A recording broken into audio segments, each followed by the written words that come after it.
We are Onyx Imaging. We are the highest rated and most reviewed printer service center in Oklahoma. Hey there YouTubers, it's your girl Brett over here at Onyx. Today I'm going to show you how to clean your scanner glass.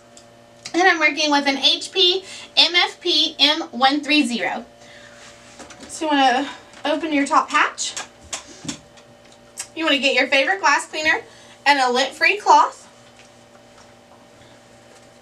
So you never want to put the glass cleaner directly on the glass. If you do, it can kind of seep underneath and maybe cause some damage. So it's just best to go ahead and put it directly on the cloth. You don't need too much, just a little bit. Go ahead and clean that bad boy.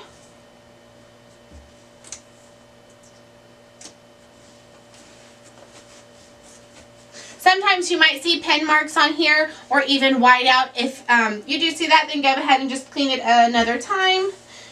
And then clean this little strip. If you're seeing more defects or like issues when you're using this part of the scanner, you want to focus on this little piece of glass. If you're seeing more issues while you're using the flatbed, focus on the bigger piece of glass. If you're consistently seeing defects, it's probably time to put your printer in for service. If you're in need of any supplies or quotes, give your girl Brett a call and have a great day. Thank you for watching. If you're interested in how you can receive free labor on all of your service calls, as well as how to qualify for free printer upgrades, contact us today. We are here for all of your printer and office supply needs.